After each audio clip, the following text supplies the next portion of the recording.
Hey, good afternoon, everybody. This is Chat with CHAP, and I'm your host, Ginger Wade.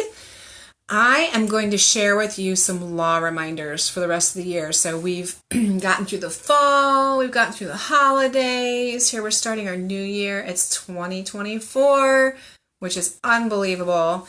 And we're going to talk a little bit about what you need to do to comply with the law for the rest of the year. But first, before I do that, I want to wish you a happy new year. I hope your holidays were wonderful and you've had some wonderful time of building relationships and making great memories. If you are feeling like, well, it hasn't even really been super wintry yet. Like it's a little bit cold, maybe a little bit of rain, but it hasn't been super like, oh my goodness, we're stuck in the house cold yet. But that may come. So keep in mind that in February, there is going to be the Midwinter Conference that CHAP and Building Faith Families are hosting together. It's going to be at the Lancaster Farm and Home Center down there near the mall. And it's February 22nd and 23rd. And it is going to be a time of refreshment and renewal. Refreshment being refreshment. We're not eating lots of food or anything.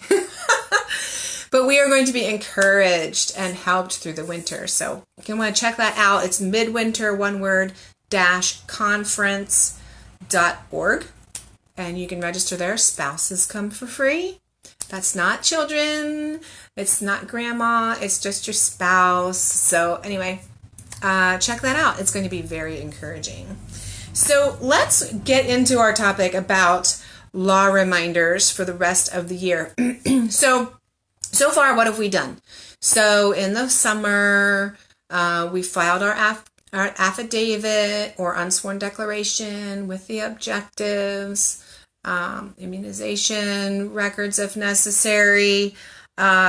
You've gathered some records. You've been doing some worksheets. You've been doing some activities over the fall. You might have those like stored away in a notebook or pictures taken, or some people do the online portfolios. So those are the types of things we've done thus far, right? So what is coming next? What do we need to do yet in order to comply with the homeschool law for the remainder of the school year? Well, one of the things is testing.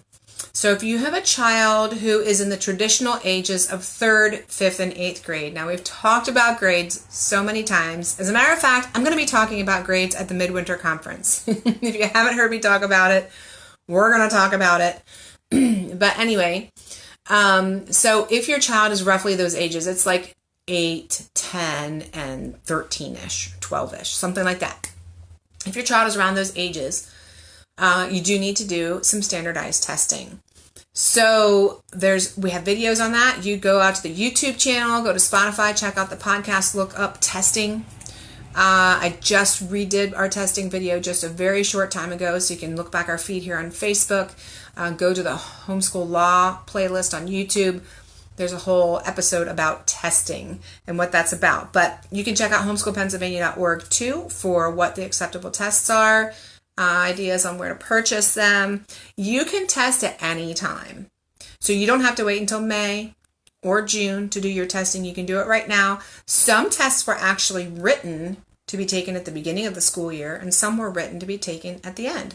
So you literally can do it whenever you want. So don't feel like you have to wait. If you want to get it out of the way now, get it out of the way now. But if you have kids in any of those grade areas, ages 3, 5, and 8, you're going to need to do some testing this year, which is really funny because I have a 3rd grader, and I was like, oh yeah, I have to do testing this year. So we'll probably do that before too long. Another thing is, I had mentioned that from the beginning of the year, we're like collecting some worksheets, some samples of things done, some projects and stuff like that. Keep doing that. That's what we call the portfolio. We're just doing samples. It doesn't have to be every single paper you've done, every single project you've completed, every single thing. It's just a sample. It's just a sample. It's typically you're taking some stuff from the beginning of the year, some stuff from the middle, and some stuff from the end. So continue to collect a few things. Keep them in a notebook. Or like I said, people create the digital ones. So that is the other thing. One of the other things that we are doing to continue complying with the law, just preparing for that evaluation at the end of the year. So the third big thing that is really the final thing we're going to talk about in regarding to complying with the law is the evaluation. So there's lots of questions with this. So I'm going to go into it a little bit more thoroughly. There is some, again, on YouTube under the Homeschool Law playlist, there's a really great interview. I have a 2-part interview with some evaluators answering your questions about evaluations and frequently asked questions and stuff like that. Very thorough. So go check that out for more deeper information. But here's some basic information about evaluations. Now, this is everyone who files an affidavit or an unsworn declaration at the beginning of the year needs to have an evaluation done at the end of the year, and you need to file your evaluation letter with your school district. So the evaluator will write a little letter, say you're in compliance, this is great, sign, sign, sign. You make a copy of that, hand in the letter to keep a copy for yourself in your files, hand the letter into the school district. So right now, you need to be finding an evaluator. Do not wait until May to look for an evaluator. The evaluation letter is only due at the school district by June 30th, so you do have time. However, there's a lot more homeschoolers and there's a few more evaluators, but not a ton more evaluators, so they have fuller schedules. You really need to be looking for an evaluator now if you do not have one. So if you go to chaponline.com, the resources tab, tons of resources there if you've never been there, but there is an evaluator search there. You can ask around too. I mean, everyone has their favorite evaluator that they would love to do. And just be it known that not everyone loves the same evaluator because there's different styles, different families, different things going on. Some people may think an evaluator is great while another person says, I didn't really like that evaluator, so I moved to a different one. And that's fine. It's great. This is why we have all different people. You know, we're all unique and in different spots. So anyway, be looking for your evaluator now if you do not have one. I do know that there are some evaluators that will be sending out letters regarding setting up evaluations. I mean, in February, in March. So this is something that you need to be thinking about now and preparing for. Some people, like my evaluator, doesn't do stuff until May or later, but I always touch base and say, hey, you know, we're still good for the spring. Yeah, let's set up a date. And we set up a date, and then, you know, it comes and goes, you know. So anyway, be looking for your evaluator. You do not need to be completed with your school year in order to have your evaluation done. Did you know that? So you could have your evaluation, you know, in March, and you still have some days to do. No big deal. You can do that. It's absolutely fine. Now, I know for me, it's really hard to finish that school year out once the evaluation's done. I don't know. That shouldn't be the case, but for me, sometimes it is. So, your testing does need to be done, though. Before you have your evaluation, you do need to have your testing done because the evaluator needs to be able to sign off on the letter that the testing was done. So if your testing isn't done, the evaluator really can't sign off on that. So it might be really wise if you need to do testing this year to get in on that now, so that if you do have an earlier evaluation, you're all ready and set and good to go. So here's some questions that have come in frequently. I'm just going to talk to them specifically. Do I need an evaluation if blank, right? So many people ask questions, different situations in their life. Do I still need an evaluation? So here's some things I'm going to frequently ask questions on evaluations that I will share with you. So if you filed an affidavit, say you filed your affidavit or an unsworn declaration at the beginning of the year, you're a homeschooler, you've never changed the child's enrollment, you're still functioning as a homeschooler, you need to have an evaluation. So what does it mean to change the child's enrollment? Well, changing the child enrollment would be you enrolled your child in public school. What's included in public school? Well, that includes the public school, a PA charter school, a PA cyber charter school, or a VOTEC school, a CTC, or whatever it is that they call them where you are. So if your child went from being a homeschool student to being enrolled in one of those, you don't need to do an evaluation. If you started as a homeschooler and you went into a brick and mortar private school recognized by the Commonwealth, or you filed as a private tutor, then you don't need an evaluation. But if you filed as a homeschool student and you're still as a homeschool student, meaning you didn't enroll in any of those other places, you need to get an evaluation done. Now, there's a webpage out there that the PDE has that says recognized schools, the list of recognized types of schools. Homeschool is included on that list. Anything that's not homeschool would be something that would not need an evaluation. Homeschoolers need an evaluation. So I will be posting, in the notes, in the show notes, if you're on Spotify or YouTube, I will be posting in the comments when I'm done that link to the PDE, so you can read the list of recognized schools and you can know anybody who's not homeschool does not need an evaluation. Homeschoolers are the ones who need evaluations. So another question that comes up with evaluations is if you filed as a homeschooler, so you're filed as a homeschooler, you did your affidavit or your unsworn declaration, you got your paperwork in, but as curriculum, you are using an accredited online program, an online private school, a study center, you're dual enrolling, or any of those things, you still need to do an evaluation. That's just your curriculum choice. Okay, just because you're using Liberty Online School or you're dual enrolling, you're a senior high school student or whatever, you are still a homeschooler and you still need to do an evaluation. I know for things like dual enrolling, when you're taking college classes, it almost seems kind of funny to have an evaluator look at the work and say, okay, you've made progress. They're taking college level courses, but it's part of the law. And the evaluator needs to see that they did college level work. So the evaluator can sign the thing and say, okay, you've completed your year. So, signed off on compliance to the law. I don't want you to think that the evaluator says you've completed a grade. Those were bad words to use. So the evaluator is checking for compliance to the law. So even if your child does dual enrollment, they still need to check for compliance.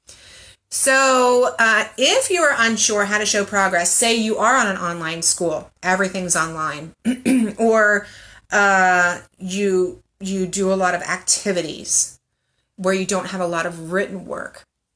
Any written work you can collect is good.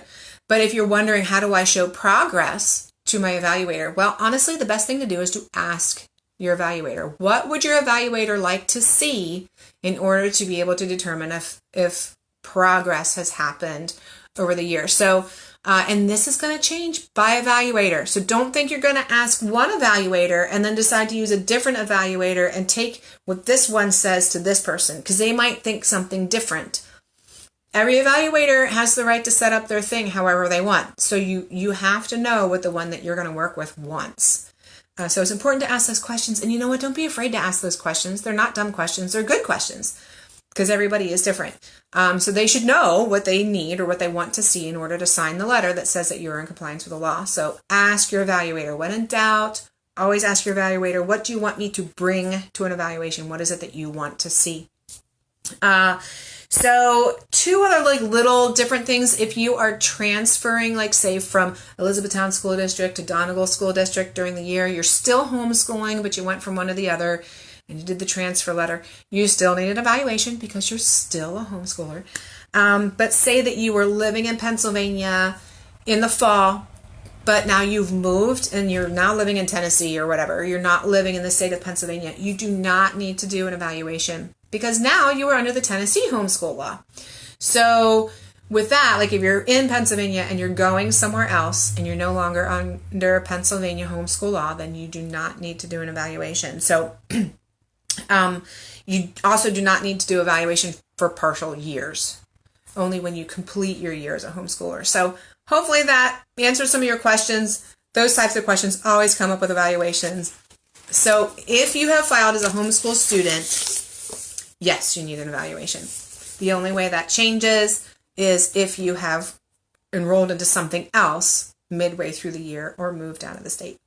So those are the things that you need to remember to do before the end of the year to be compliant. You need to get your testing in, keep gathering things for your portfolio, and get that evaluation scheduled, get it done. Hand the copy of the evaluation letter in by June 30th. And you will be good to go. Now, I do want to share with you some things that are not necessarily in the law, but it's things to be thinking about. I know we're in January. I don't know if any of you are involved in co-ops, but my co-op will be having a planning meeting in about 2 or 3 weeks' time for the next year. We're only halfway through this year, but we get our wheels churning to decide what it is that we want to offer for classes next year. So we think about these things early. Convention is in June. Some conventions are earlier, conferences and stuff like that. So like we start thinking about things for next year earlier. So we're constantly thinking about the next learning step. It's because we're constantly learning, right? So with that in mind, if you have a student who is graduating high school and you want them to graduate in a group, you really need to be looking. It's really something you should do at the beginning of the school year in, say, August and September. But if you are not part of a co-op who has their own, maybe you're in an area that has a number of support groups or something and they have a graduation ceremony, you really need to be asking questions about that now. Now, if you're part of a co-op who doesn't have a graduation ceremony and you have a number of kids who are graduating, maybe you want to start one. Our co-op kind of does one loosely, depending on who the seniors are. This year, we really only have 2 seniors in our co-op. And I don't even know if they're going to have a graduation ceremony. They just might have something private with their families. Last year, we had 6 or 7 graduating seniors, and which is a large group for our co-op. And they had a whole ceremony. They had worship music. They had, speeches. They did the things and the letters and the whatever. But it's really what you want it to be. So you can make a graduation ceremony anything you want it to be. So if you aren't part of a group that's already doing one, but you want to have that happen, start thinking about it. Ask around to other people, see if you want to put one together. It is something we have had at convention in the past, but we don't have it because we don't have an organizer. So if you'd like to start organizing that for the state, we can have a big statewide one again. That would be wonderful. You can write into me about that. Now is also the time to be looking for a co-op. If you're not part of a co-op and you want to be one next year, now is actually the time to look. Co-ops love it when you come to visit because you get to meet the moms, you get to meet the leaders, the kids get to meet the other kids and see just how it functions and what things are like. You can see if it's going to be a good fit, and you can visit multiple co-ops and you just go visit all over the place. But now is the time to be starting to do that because like our co-op starts registration in like April or maybe even the end of March. And so we have returning families register. And then I think last year by May, we were opening it up to new people to join. So, and then by July, it's shut down. And so many people don't even think about that because July is the start of our school year, right? So we're not thinking about, wow, I'd have to have my co-op figured out by then. But you actually do because many people have their registration closed so they can have their classes all planned out and how many kids do we have in each room and all this kind of stuff. So be looking for co-ops now. Again, these are not law compliance things, but these are things to be thinking about for the coming year. First Responder Day. So we have in the law is that little thing that says continuous education on the prevention of fires, right? What does that even mean? I do a whole talk on that too. Continuous education. What on earth does that mean? So there's a really great thing that you can do. I've organized it for our co-op in our area. I reached out to the local ambulance company, the local police, and the fire department, and I have them all come to our co-op 1 week after co-op. And they bring their trucks and they bring their equipment and everyone gathers into the auditorium and sits and they give their spiels. They love, explaining their care and their first responder things that they do. So many times the firemen get called out on a call, but that's part of, they see it's real life. Things are happening. They're going to help people. So if you are an organizing type of person and would like to do that for your group, is a wonderful thing to do. First Responder Day is actually a lot of fun, and it's a great way to just keep that education going for your children. The last thing I want you to be aware of is we are having our annual convention in June 13th through 15th at Elizabethtown College. Now, this is another thing, a place where you can go and get the encouragement you need to continue on. You can look at curriculum. You can talk with other vendors. You can talk with speakers. You can talk with other homeschoolers. You can talk with us at the CHAP booth. And just get the encouragement you need or get more information you need about homeschooling. If you know anyone who's on the fence who really needs to gather more information about it, please encourage them to come. You can get connected to our convention information by going to chaponline.com. Sign up for our e-news because you'll hear all about it there. But that is a great place to just I'll just be encouraged. Like sometimes you don't even realize you need the encouragement until you're there and hearing the words that are being spoken and you go, oh, my soul needed that. Maybe this year was hard, or maybe it was long, or maybe it was difficult, or maybe it was not what you were expecting. And you go and you hear these wonderful things and you're like, wow, I can do this. I can do this thing. I can do this thing again. So that is something to really be considering doing. I will be speaking there, and we'll have lots of great things going on this year. As always, help for people who are getting started, help for people doing high school, parenting stuff, curriculum related stuff. There's vendor talks where they explain their curriculum and how it works, and just so many things. There'll be more information out there on our website as time goes on. So that is what you need to be remembering for the rest of the year. So remember your law reminders, get your testing done, keep collecting your portfolio samples, and get your evaluation squared away. You don't have to have it yet, but get in contact with an evaluator and make sure that you have one lined up for yourself in this spring. Evaluation letters due to the school by the end of June 30th. Okay, mark that on your calendar. And then the graduation, finding co-ops, first responder day, convention, all these things got to be swimming around in there with everything else that's going on. So hopefully that was encouraging to you and helpful. If you have any other questions, please post a comment below. I want to answer your questions and make sure that the air is cleared for you. Other than that, I hope your vacation has been great. Hopefully you took some time off over the holidays to connect with people and rest. And hopefully you're ready to be jumping back into things soon. Next week, I will be back on Tuesday. I will be interviewing Shannon Lehman, who is one of our CHAP mentors, and she is going to talk with me about homeschooling with an IEP. So if you have a student who has an IEP or you have some questions about that, I'm going to be interviewing her next Tuesday in the afternoon, around 3:30 or so. We will be going live, and we'll just be talking about that and giving you some helpful hints on how to work with the IEPs and what homeschool looks like with that. So enjoy the rest of your vacation if you're still on vacation. Otherwise, enjoy your spring semester and walk in with your children as you teach them to follow Christ in all of life, and you do the same. And thanks for tuning in, and we will see you next Tuesday. All right, bye now.